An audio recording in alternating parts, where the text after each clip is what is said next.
প্রত্যেক দিনের মতো আজ মন্টুর চায়ের দোকানে একটা আড্ডা বসে। আজ সন্ধ্যে তেমন কেউ আসেনি, শুধু প্রদীপ আর আনন্দও বসে আছে। আনন্দ ও প্রদীপ সেদিন একটা চায়ের দোকানে বসে গল্প করছিল। হঠাৎ ভূতের গল্প ওঠায় আনন্দ বলে উঠল, আমি ওইসব ভূত প্রেত বিশ্বাস করি না। আমি বিশ্বাস করি ভূত প্রেত একেবারে আজগুবি কথা নয়, ভূত সত্যিই আছে। তুই কি কখনো ভূত দেখেছিস? আলবাত দেখেছি।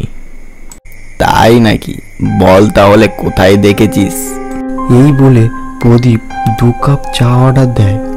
তারপর প্রদীপ সিগারেটটা ধরিয়ে বলতে শুরু করে, তাহলে শোন, আমার কাঠের ব্যবসা, তাই যখন প্রয়োজন হয় আমার কাঠের জন্য নানা রকম জায়গায় যেতে হয়।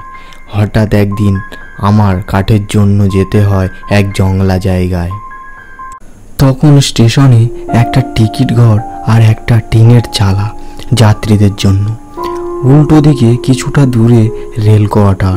একটাতে থাকতো স্টেশন মাস্টার আর একটাতে অন্যান্য কর্মচারীরা। সারাদিন মারতো 2-3টে ট্রেন এলে স্টেশনটা জমজমাট হতো, আর মাঝপথ পুরো ফাঁকা, জনমানব শূন্য। সব কিছু নিয়ে যথাযথ সময়ে শিয়ালদা স্টেশনে চলে এলাম। ট্রেন আসতে প্রায় 10 মিনিট। দেখতে দেখতে কিছুক্ষণ পর ট্রেন চলে আসলো। আমি বেশি দেরি না করে তৎক্ষণাৎ উঠে পড়লাম। স্টেশন পার হতেই চারিদিকে অন্ধকার। সেই অন্ধকারের ভিতর দিয়ে ছুটে চলল ট্রেন। ট্রেনে বেশি তেমন একটা যাত্রী ছিল না। জানালার সামনে বসেছিলাম। বাইরের মৃদু হাওয়ায় আমার চোখ যে কখন লেগে গেছে আমি নিজেও জানি না। ভোরে পৌঁছে গেলাম গন্তব্য স্টেশনে। ট্রেন থেকে নামতেই স্টেশন মাস্টারের সাথে দেখা হয়ে গেল। দেখলাম স্টেশন মাস্টারের বেশি বয়স নয়, আর লোকটি অমানবিক দেখলাম। আমি লোকটিকে জিজ্ঞাসা করলাম, এখানে কোনো হোটেল বা থাকবার কোনো জায়গা পাওয়া যাবে কি? এই জংলা জায়গায় হোটেল কোথায় পাবেন? এখানে বেশি যাত্রী আসে না। তার এ কথা শুনে আমার চোখ কপালে উঠে গেল। এখন এই অবস্থায় যাই কোথায় বা? আমার সাথে আসুন বাবু, এখানে আমার একটা ঘর আছে, ওখানে থাকতে পারেন। আমি কিছুটা স্বস্তির নিঃশ্বাস ফেললাম। যাক, অন্তত একটা থাকবার জায়গা হলো।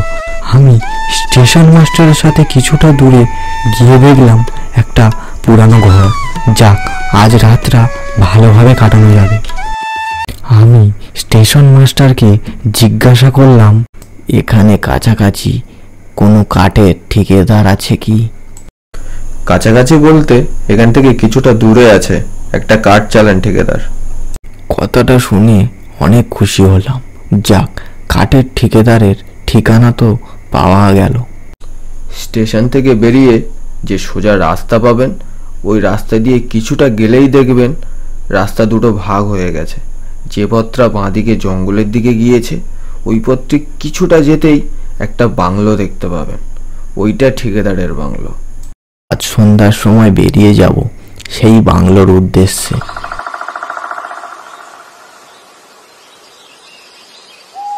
তারপর সন্ধে হতেই আমি অপেক্ষা না করে লাইটটা নিয়ে বেরিয়ে পড়লাম ঠিকাদারের বাংলোর উদ্দেশ্যে।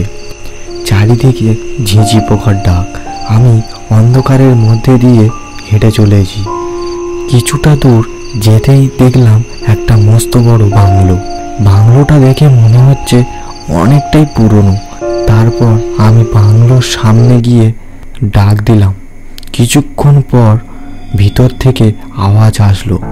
আমি কাঠ চালান ঠিকাদারের সাথে ব্যবসার কথাবার্তা বলার পর আমি লোকটিকে জিজ্ঞাসা করলাম, এত রাতে ট্রেন পাওয়া যাবে কি? লোকটা মাথা নেড়ে বলল, না না, এত রাতের ট্রেন কোথায় পাবেন? রাতের ট্রেন অনেকক্ষণ আগেই চলে গেছে। রাত প্রায় অনেক হয়েছে। আর কথা না বাড়িয়ে আমি লাইটটা সঙ্গে নিয়ে বেরিয়ে পড়লাম। অনেক দূর যেতে হবে। দেখলাম আকাশটা কালো মেঘে ছেয়ে গেছে। মনে হচ্ছে বৃষ্টি নামতে পারে। লাইটটার ব্যাটারিটা যেন প্রায় শেষের পথে হয়ে গেল। হঠাৎ দেখলাম রাস্তার সামনে দিয়ে একটা কালো ছায়া হঠাৎ পার হয়ে গেল। আমি দেখে আতঙ্কে উঠলাম। হঠাৎ সেই ছায়া মূর্তিটা যেন অন্ধকারে কোথায় যেন একটা মিলিয়ে গেল। আমি ভয়ে ছুট দিলাম। ছুটতে ছুটতে মনে হলো অন্ধকারে রাস্তা যেন গুলিয়ে গেছে। ও হঠাৎ বৃষ্টি শুরু হয়ে গেল। এমন সময় বিদ্যুতের আলোয় সামনে দেখলাম একখানা ঘর।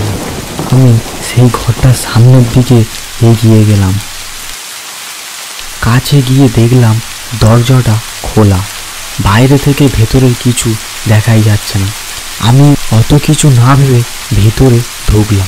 ভেতরে অন্ধকার দেখে আমার হাতের টর্চ লাইটটা জেলে দেখলাম চারিদিকে ধুলো ভর্তি দেখে মনে হচ্ছে ঘরটা অনেক পুরানো।